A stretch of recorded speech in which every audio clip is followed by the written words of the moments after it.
Quantum সংখ্যা।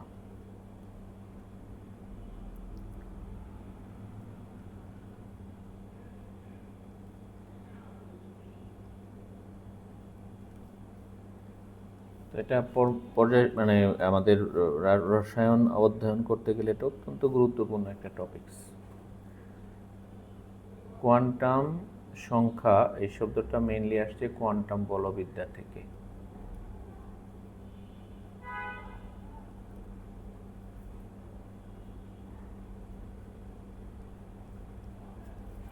Quantum বলবিদ্যাতে একটা সমীকরণ আছে, সেই সমীকরণটা হলো শ্রোডিঞ্জারের সমীকরণ।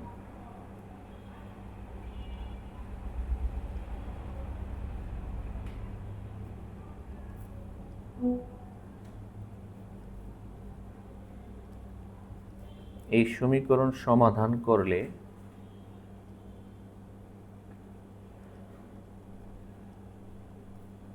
কতগুলো যুক্তিসঙ্গত এবং গ্রহণযোগ্য মান পাওয়া যায়। সমাধান করলে কতগুলো যুক্তিসঙ্গত এবং গ্রহণযোগ্য মান পাওয়া যায়।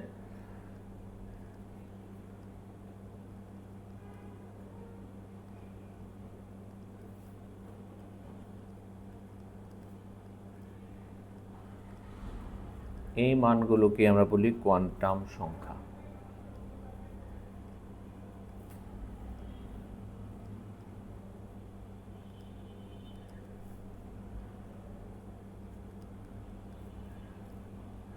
যা কোয়ান্টাম সংখ্যা নামে পরিচিত।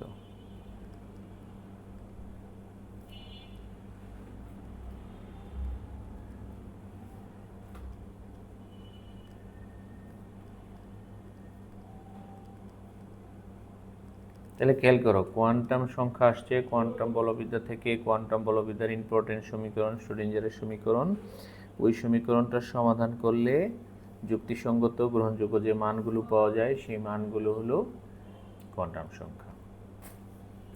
ঠিক আছে, এখন এই মানগুলো কার জন্য প্রযোজ্য? মেইনলি এই মানগুলো ইলেকট্রনের জন্য প্রযোজ্য।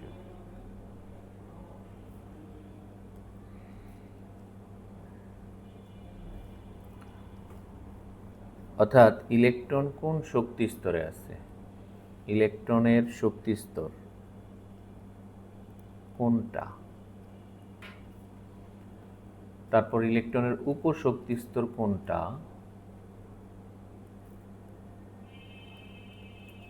অরবিটাল কোনটা, আর সর্বোপরি ইলেকট্রনের স্পিন কোনটা। এই কয়টা জিনিস আমরা এই কোয়ান্টাম সংখ্যা থেকে পাই। শক্তি স্তর পাই, উপশক্তি স্তর পাই, অরবিটাল পাই, আর ইলেকট্রনের স্পিন পাই। এখন শক্তি স্তরকে আমরা প্রকাশ করি n দ্বারা, উপশক্তি স্তরকে প্রকাশ করি l দ্বারা, আর অরবিটালকে প্রকাশ করি m দ্বারা, আর স্পিনকে প্রকাশ করি s দ্বারা। তো ওই যে সমাধান করলে যে মানগুলো পাওয়া যায় সেই মানগুলোর মধ্যে দেখা যায় এরকম পূর্ণ সংখ্যা থাকে 1 2 3 4, এরকম যে মানগুলো থাকে এই মানগুলো শূন্য নাই, এখানে শূন্যবিহীন মান, ধনাত্মক পূর্ণ সংখ্যা। এই মানগুলো দিয়ে আমরা শক্তি স্তর বুঝি, এবং এই মানগুলো শুধু শক্তি স্তর না, শক্তি স্তরের আকার বোঝায়। এই মানগুলো শুধু শক্তি স্তর না, শক্তি স্তরের আকার বোঝায়। যেমন n এর মান 1, এটা দিয়ে বোঝায় একটা ছোট শক্তি স্তর, এবং এই শক্তি স্তরটাকে আমরা বলি কে, শেল। যখন n এর মান হয় 2, তখন আমরা বুঝি এটা একটা বড় শক্তি স্তর, এবং এই শক্তি স্তরকে আমরা বলি এল, শেল।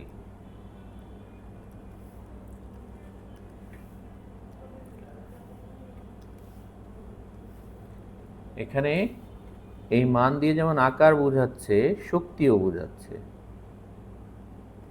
অর্থাৎ এর শক্তি কম, এর এনার্জি কম, এর এনার্জি বেশি। একইভাবে n এর মান যদি 3 হয় তাহলে এটা m শেল, এবং এর এনার্জি আরও বেশি, আকারও বড়। তাহলে ধীরে ধীরে আকার বড় হচ্ছে। তাহলে আমরা বলতে পারি যে সংখ্যা দ্বারা সংজ্ঞা দিতে পারি আমরা প্রধান কোয়ান্টাম সংখ্যা, প্রধান কোয়ান্টাম সংখ্যা, যে সংখ্যা দ্বারা পরমাণুতে ইলেকট্রনের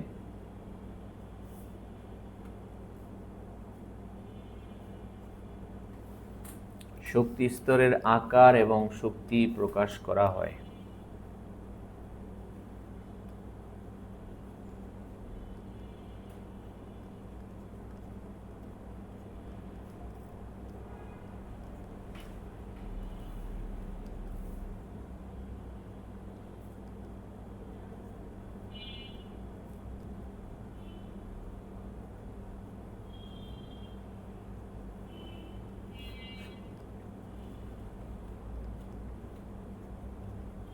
তাকে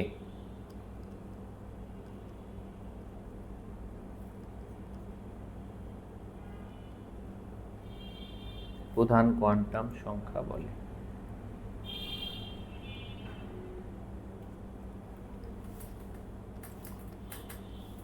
আমরা অলরেডি বুঝাইলাম যে n দ্বারা প্রকাশ করা হয় এটাকে।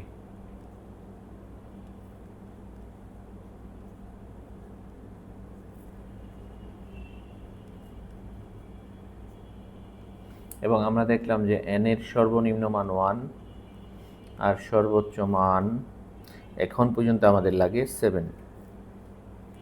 118টা পরমাণুর জন্য 7 পর্যন্ত লাগে। ভবিষ্যতে হয়তো বা লাগতে পারে আরো বেশি।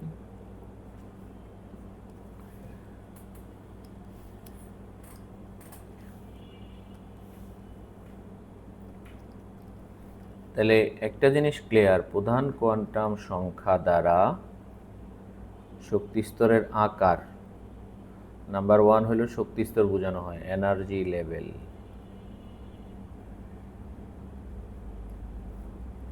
এনার্জি লেভেল বা শেল বা শক্তি স্তর, এটা বোঝানো হয়। নাম্বার 2, শক্তি স্তরটা বড় না ছোট, আকার, এটা বোঝানো হয়। নাম্বার 3, শক্তি স্তর এর এনার্জি কেমন, কম না বেশি, এটা বোঝানো হয়। যেমন আকারের ক্ষেত্রে সবচেয়ে ছোট কে শেল, তারপর এল, তারপর বড় এম, এন ইত্যাদি। শক্তির ক্ষেত্রেও সবচেয়ে শক্তি বেশি কার, কে থেকে এল এর, এল থেকে এম এর, এম থেকে এন এর। তারপর এটা দিয়ে আরেকটা জিনিস বোঝানো হয়, ইলেকট্রন ধারণ ক্ষমতা। একটা শেলে ইলেকট্রন কতটা থাকবে।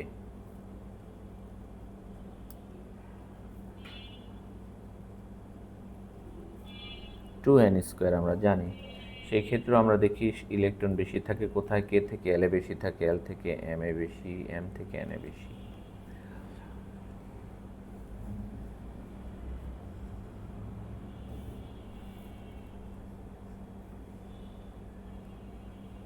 আচ্ছা, তাহলে প্রধান কোয়ান্টাম সংখ্যা দিয়ে আমরা যা যা বুঝি সেটা আমরা শিখে গেলাম। এগুলো হলো প্রধান কোয়ান্টাম সংখ্যার তাৎপর্য।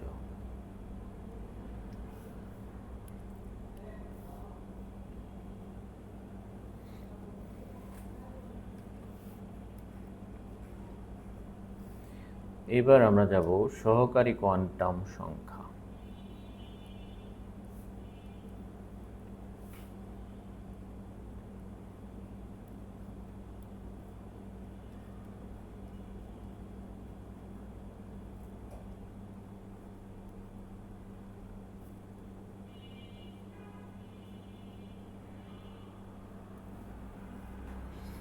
সহকারী কোয়ান্টাম সংখ্যা হলো এল। এল এর মান হয় 0 থেকে 1, 2, 3, সর্বোচ্চ n-1 পর্যন্ত হতে পারে। যেহেতু সহকারী, এজন্য এর মানটা প্রধান থেকে ছোট হয়। এটা দিয়ে আসলে কি বোঝায়? এটা দিয়ে বোঝায় l এর মান 0, s উপস্তর,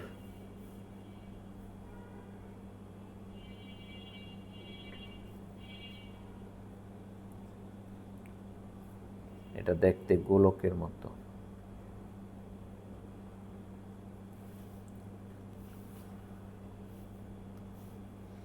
যখন l এর মান 1, p উপস্তর, এটা দেখতে ডাম্বেল।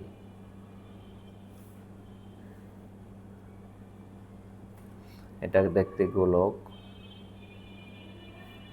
এটা ডাম্বেল। l এর মান যখন 2, d উপস্তর, এটা দেখতে ডাবল ডাম্বেল।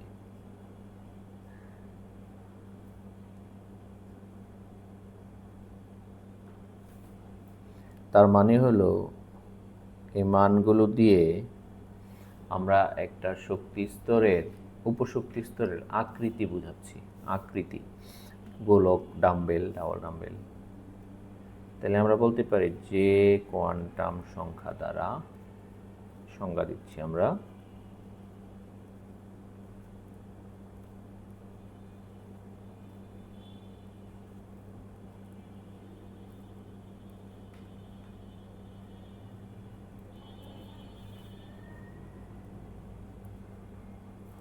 পরমাণুতে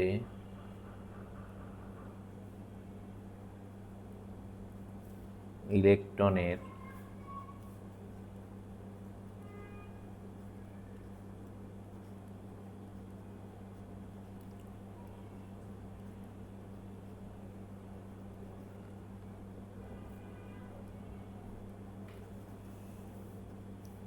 উপশক্তি স্তরের আকৃতি প্রকাশ করা হয়।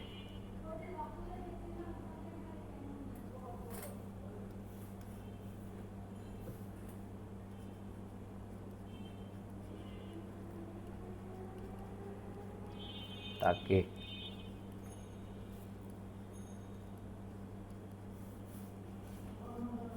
সহকারী বা অ্যাজিমুথাল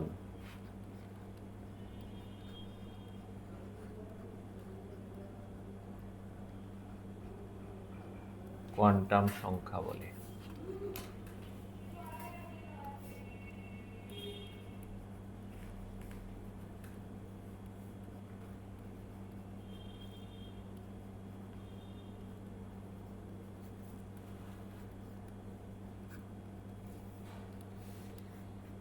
তো আমরা একটু আগে বললাম যে এটাকে এল দিয়ে প্রকাশ করা হয়।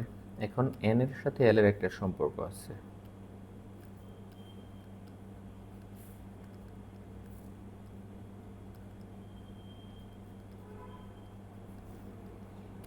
এন যদি হয় 1, তাহলে এল এর মান হবে 0।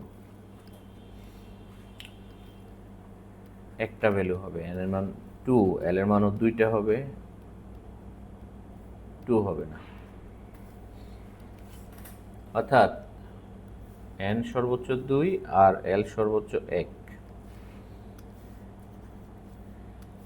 যদি এন সর্বোচ্চ 3 হয় তাহলে এল সর্বোচ্চ হবে 2। এটা হলো বোঝার উপায়। যদি এন সর্বোচ্চ হয় 4, তাহলে এল সর্বোচ্চ হবে 3। এক কমে যাবে। এই ঠিক আছে। তাহলে খেয়াল করে, এখানে এল এর মান 1টি, এখানে এল এর মান 2টি, এখানে এল এর মান 3টি, এখানে এল এর মান 4টি। এই যে এখানে একটি মানে এস, এই যে এখানে দুটি মানে এস এবং পি, এখানে 3টি মানে একটা এস, একটা P R D, S p D, এটা এস পি ডি এফ।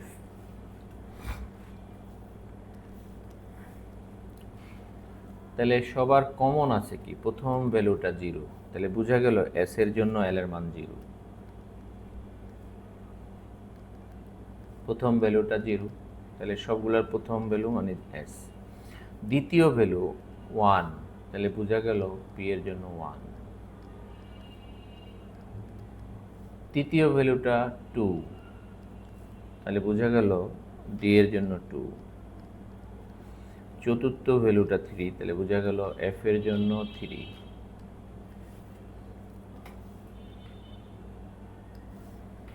তাহলে আমরা ফিক্সড করে ফেললাম। এস এর জন্য এল এর ভ্যালু 0, পি এর জন্য এল এর ভ্যালু 1, ডি এর জন্য এল এর ভ্যালু 2, এফ এর জন্য এল এর ভ্যালু 3, ফিক্সড। এবং আমরা দেখলাম এস ছিল গোলক,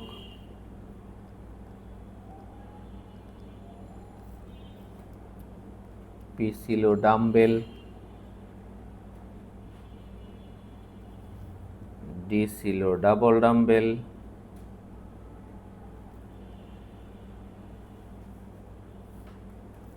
এফ হলো ট্রিপল ডাম্বেল বা জটিল, বা আরো জটিল হতে পারে।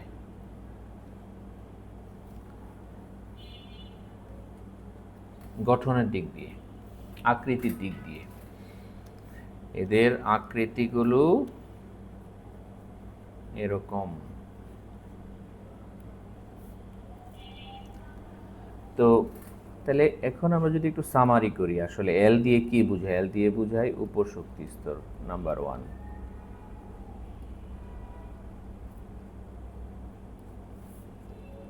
উপশক্তি স্তর, এটাকে আমরা অরবিটালও বলি,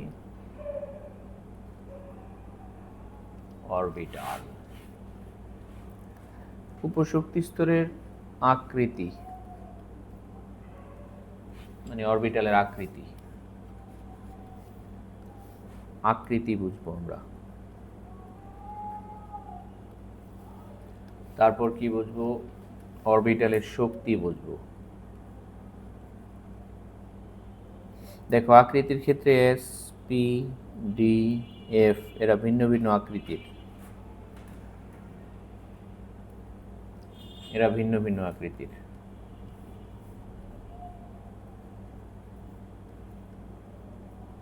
এবং মানও ভিন্ন। শক্তি সবচেয়ে কম এস এর, তারপর পি, তারপর ডি, তারপর এফ। তাহলে শক্তি 0, 1, 2, 3 মানগুলোর সাথে রিলেটেড, এল এর মান।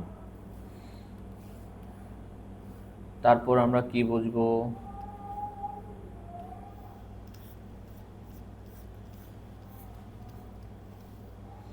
তারপর আমরা বুঝবো যে একটা উপশক্তি স্তরের ইলেকট্রন ধারণ ক্ষমতা।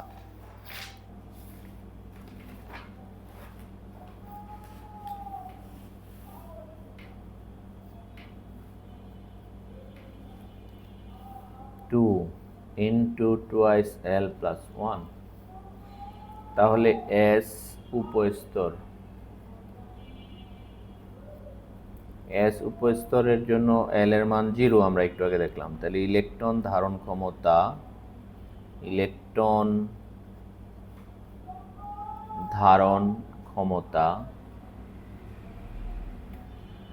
2 ইন্টু 2 ইন্টু 0, 1 দুটি, ইলেকট্রন ধারণ ক্ষমতা দুটি। একইভাবে পি উপস্তর, এল এর মান 1, তাহলে ইলেকট্রন ধারণ ক্ষমতা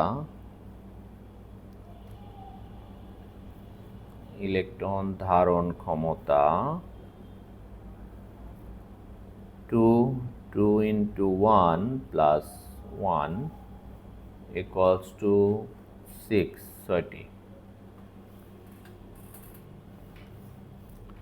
এই যে আমি এখানে 2 লিখলাম, এই 2 মানে হলো, এটা মানে এস, তাহলে এই জন্য আমরা লিখি S2। এটা মানে পি, এই জন্যই আমরা লিখি P6।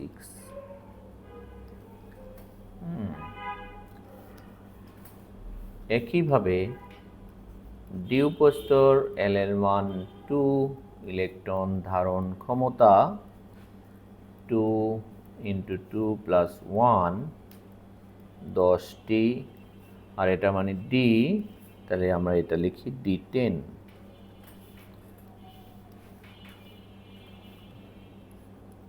এফ উপস্তর এল এর মান 3f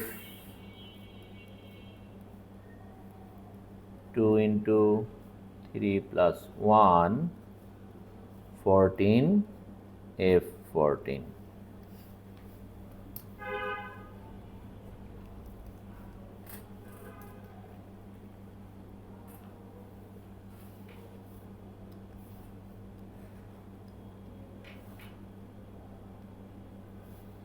এবার আমরা যাব চুম্বক কোয়ান্টাম সংখ্যা।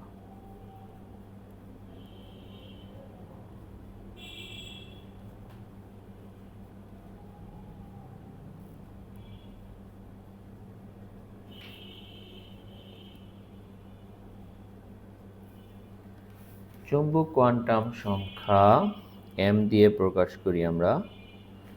m এর মান -l থেকে শুরু হবে, 0 হবে, প্লাস l এ গিয়ে শেষ হবে।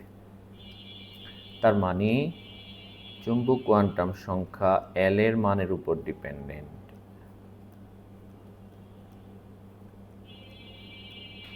l এর উপর নির্ভর করে।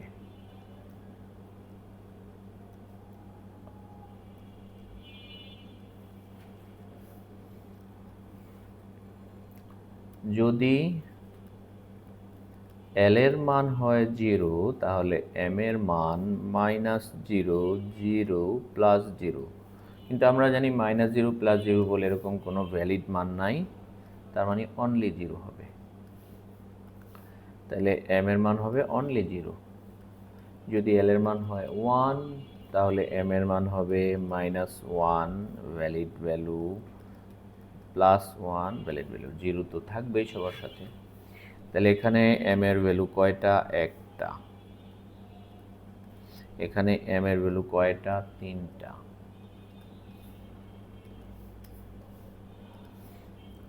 যদি l = 2 হয় তাহলে m এর ভ্যালু কয়টা? -2 -1 0 +1 +2 5টা।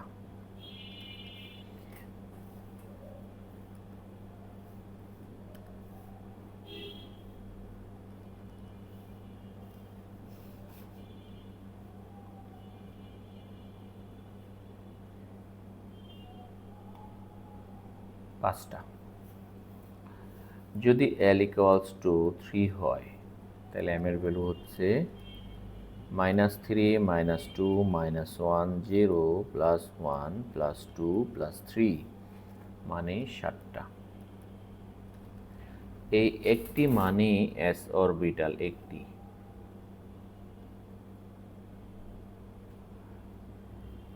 এই 3টি মানে p অরবিটাল 3টি। এই 5টি মানে d অরবিটাল 5টি। এই 7টি মানে f অরবিটাল 7টি।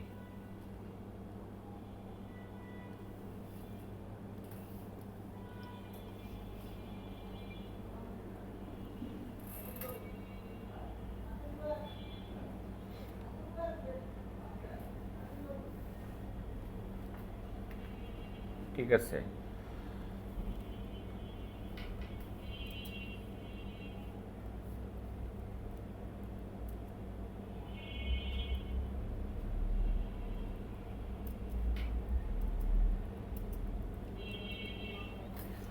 তাহলে আমরা এখান থেকে খুব ইজিলি ব্যাপারটা ক্লিয়ার বুঝতে পারলাম।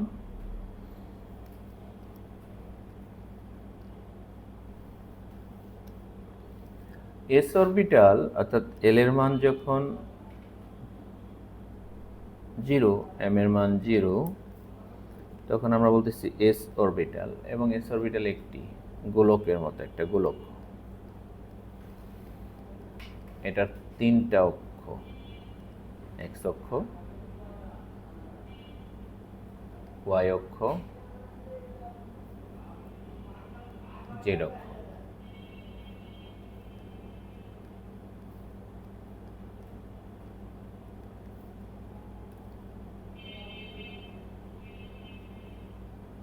গোলক। যখন আমরা বললাম l এর ভ্যালু 1, p অরবিটাল, এম এর ভ্যালু -1 0 +1, এই তিনটা ভ্যালুর জন্য পি অরবিটাল তিনটা হয়, পি এক্স,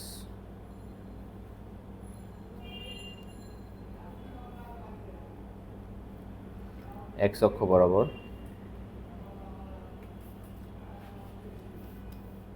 তারপর পি ওয়াই,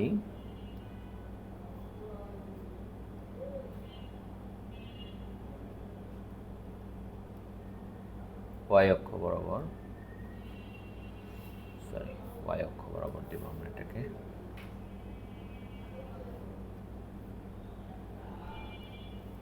তারপর পি জেড,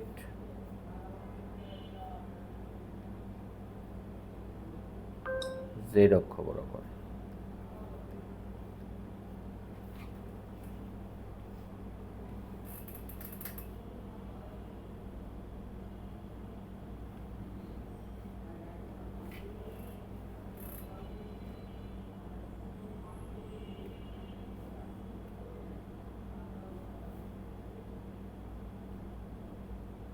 ওকে। দেন আমরা যখন দেখব যে এল এর ভ্যালু 2 মানে ডি অরবিটাল, তাহলে এম এর ভ্যালু -2 -1 0 +1 +2 মানে 5টা ডি অরবিটাল, তার মধ্যে একটা হলো ডি এক্স ওয়াই, তাহলে আমি এটা আঁকবো কীভাবে, এক্স অক্ষ ওয়াই অক্ষ, অক্ষের মাঝখান দিয়ে যাব,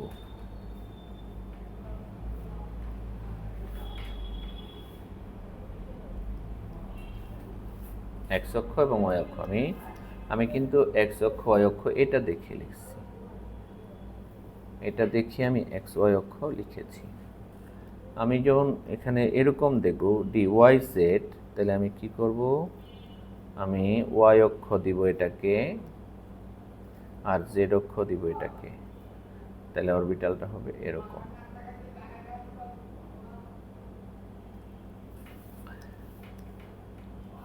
আচ্ছা, আমি যদি ডি জেড এক্স লিখি, তাহলে আমি এই অক্ষটাকে দিব জেড অক্ষ, এই অক্ষটাকে দিব ওয়াই অক্ষ। এটা আমি আমার থেকে দিচ্ছি না, আমি এগুলো দেখে দিচ্ছি। ওকে, এরকম।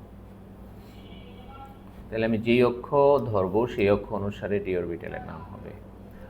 এবার আসি ডি অরবিটালের আরেকটা ব্যাপার, সেটা হলো অক্ষীয়, d x square y square, এই ক্ষেত্রে আমি এক্স অক্ষ নিব আর ওয়াই অক্ষ নিব, বাট ডাম্বেলগুলোকে আমি অক্ষের উপরে ধরবো, ডাম্বেলগুলোকে অক্ষের উপরে হবে এরকম, এটা এক্স অক্ষ, এটা ওয়াই অক্ষ।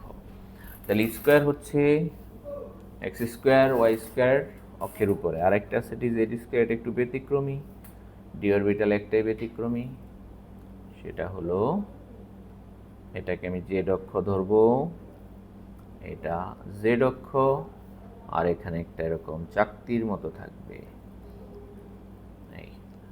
তাহলে জেড স্কোয়ার হলে অক্ষের উপর এটা চাকতি থাকবে। তাহলে কোন অরবিটালে মাঝখানে একটা গোলকের মতো থাকে, চাকতির মতো থাকে, D Z square, D Z স্কোয়ারে একটি চাকতি থাকে, অন্য অরবিটালে থাকে না। ডি জেড স্কোয়ারে একটি চাকতি থাকে, অন্য অরবিটালে থাকে না।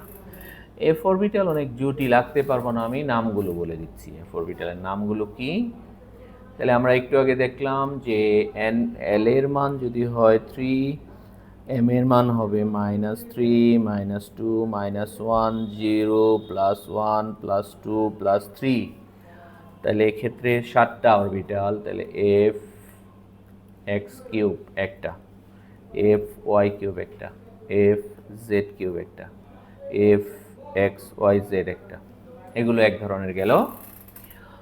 এবার বাকি যে অরবিটালগুলো আছে, এফ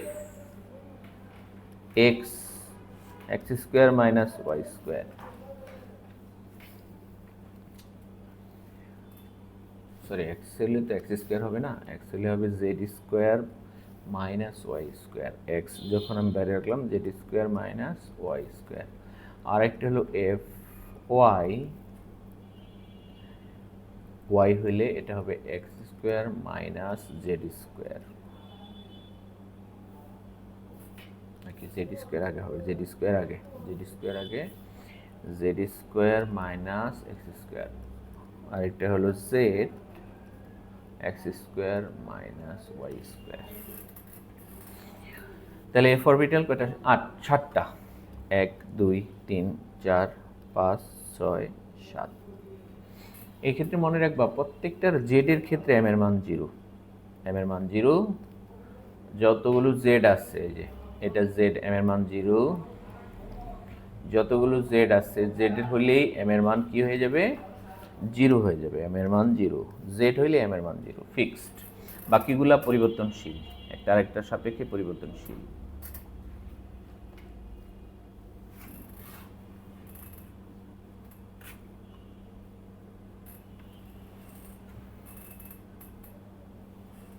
ওকে, তাহলে আমরা অরবিটাল, চুম্বক কোয়ান্টাম সংখ্যা এবং অরবিটালের সাথে রিলেটেড কনসেপ্টটা দেখলাম।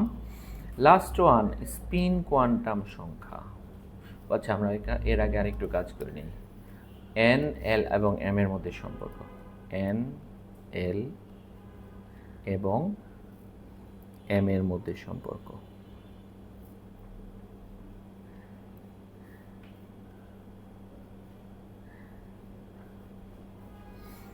আমরা দেখলাম এন যদি হয় 1 তাহলে এল হয় 0, এম 0, তাহলে একটি অরবিটাল।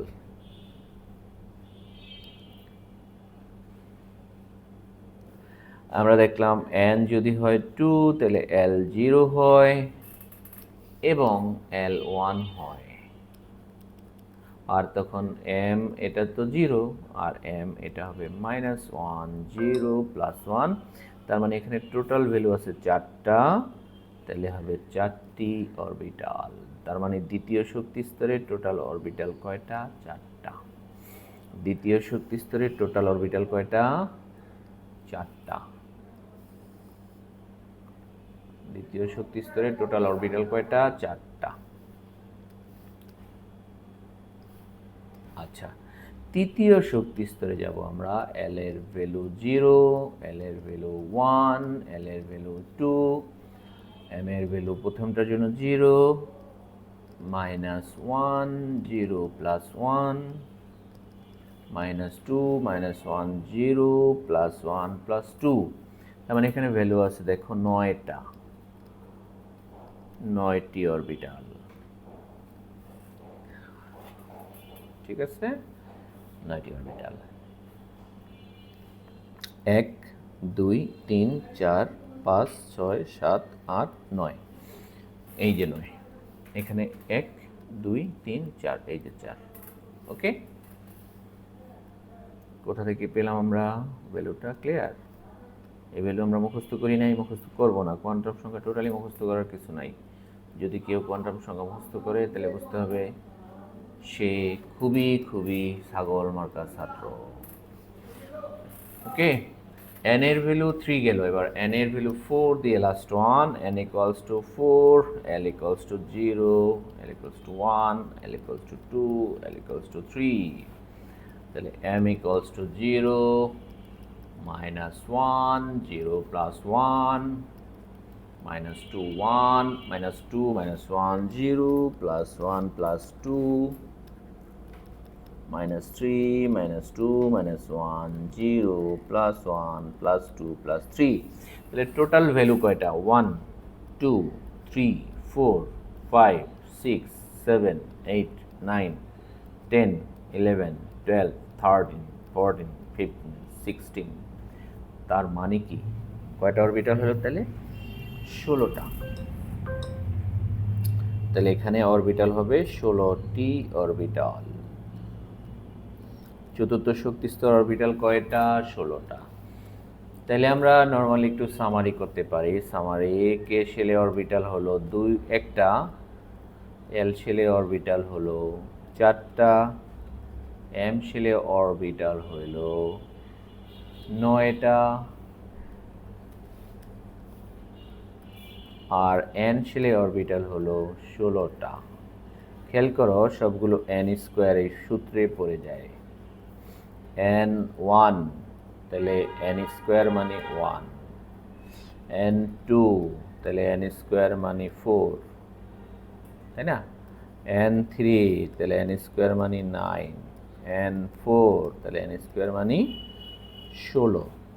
তার মানে হলো আমরা কোনো শক্তি স্তরে যখন অরবিটাল বের করব তাহলে n স্কোয়ার করে দিব। শক্তি স্তরে অরবিটাল বের করার ফর্মুলা কি? n square. শক্তি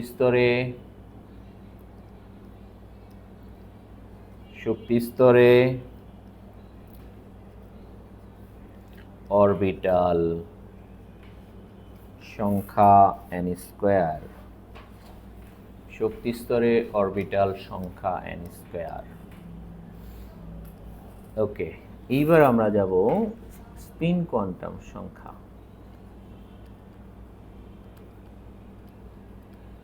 স্পিন কোয়ান্টাম সংখ্যা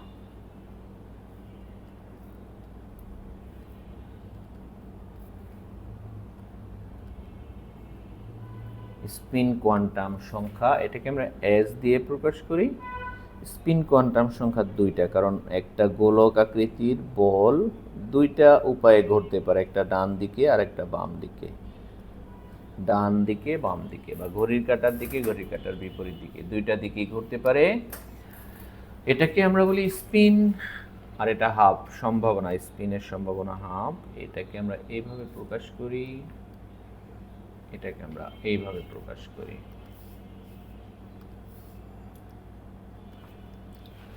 স্পিন, ইলেকট্রনের স্পিনকে আমরা ঊর্ধ্বমুখী আর নিম্নমুখী এইভাবে প্রকাশ করে থাকি।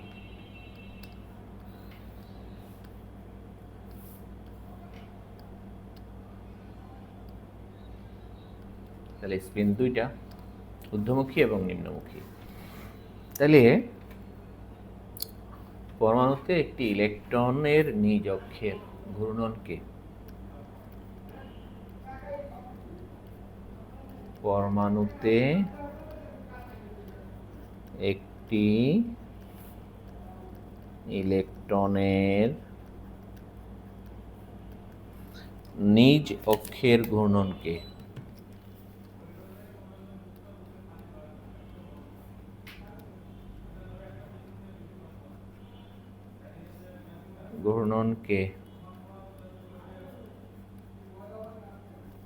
প্রকাশ করার জন্য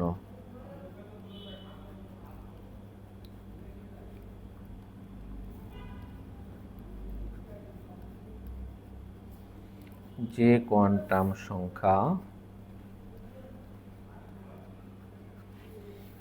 ব্যবহার করা হয়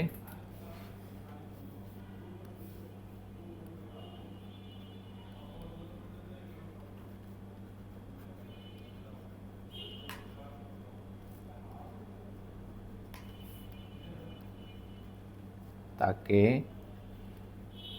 স্পিন কোয়ান্টাম সংখ্যা বলে।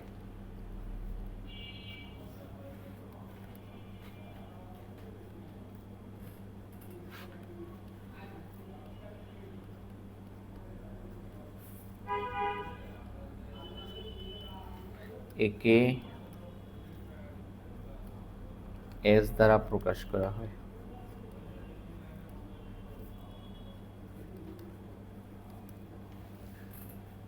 এস এর ভ্যালু প্লাস আপ আর মাইনাস আপ, এটা তো আমরা লিখলামই।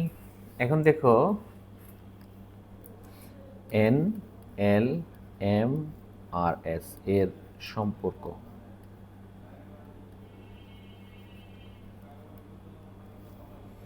n equals to 1, L equals to 0, M equals to 0, S plus up minus up। অর্থাৎ একটি m এর ভ্যালুর জন্য s এর ভ্যালু দুইটা, এই জন্য আমরা বলি এখানে 1s2 ইলেকট্রন বিন্যাস। এটা 1, এটা s, আর এখানে যে দুইটা ভ্যালু আছে এই দুইটা ভ্যালুর জন্য 1s2। n equals to যখন 2 হবে তখন L এর ভ্যালু 0, L এর ভ্যালু 0 আর L এর ভ্যালু 1, m এর ভ্যালু 0, m এর ভ্যালু -1, 0 + 1, তাহলে এটার জন্য এস এর ভ্যালু হবে প্লাস আপ মাইনাস আপ একটা, এটার জন্য এস এর ভ্যালু হবে তিনটা, তিনটা প্লাস আপ তিনটা মাইনাস আপ। এই জন্য এটাকে আমরা লিখি 2s2 আর এটাকে আমরা লিখি 2p6। এটা হলো এস অরবিটাল আর এটা হলো পি অরবিটাল, এস অরবিটাল আর p orbital. 2s2 2p6, 2s2 2p6। n equals to যদি হয় 3, l এর ভ্যালু 0, l এর ভ্যালু 1, l এর ভ্যালু 2, m এর ভ্যালু 0, m এর ভ্যালু -1 0 প্লাস 1, -2 -1 0 প্লাস 1 প্লাস 2। এখানে s এর value plus up minus up একটি, s এর ভ্যালু 3টি প্লাস আপ 3টি মাইনাস আপ, এখানে s এর ভ্যালু 5টি প্লাস আপ 5টি মাইনাস আপ।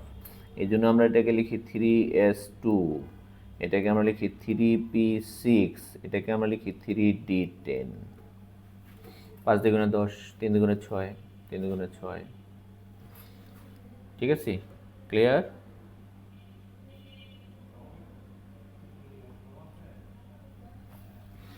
একইভাবে আমরা n এর ভ্যালু যদি 4 দিয়ে কাজ করি, l equals to 0, l equals to 1, l equals to 2, l equals to 3, m equals to 0, -1 0 plus 1, -2 -1 0 plus 1 plus 2, -3 -2 -1 0 plus 1 plus 2 plus 3। তাহলে এখানে s এর ভ্যালু দুইটা, s এর ভ্যালু দুইটা মানে একটা প্লাস আপ আর একটা মাইনাস আপ। এখানে s এর ভ্যালু তিনটা প্লাস আপ মাইনাস, 3 দুগুণে 6টা আর কি। এখানে s এর ভ্যালু 5 দুগুণে 10টা প্লাস আপ মাইনাস আপ। এখানে s এর ভ্যালু 7টা প্লাস আপ মাইনাস আপ। তার মানে এটাকে আমরা লিখি এস পি ডি এফ। আর সবার সাথে যেহেতু 4 আছে, n এর মান 4, তাহলে 4s2 4p6 4d10 4f14। This is the way of electronic configuration। 19-এ তোমরা মুখস্থ করে আসছিলে ইলেকট্রন বিন্যাস, বাট এখানে হলো ইলেকট্রন বিন্যাসটা কোথা থেকে আসছে? কোয়ান্টাম সংখ্যা থেকে। তার মানে ইলেকট্রন বিন্যাসের ভিত্তি হলো কোয়ান্টাম সংখ্যা। ইলেকট্রন বিন্যাসের ভিত্তি কি? কোয়ান্টাম সংখ্যা।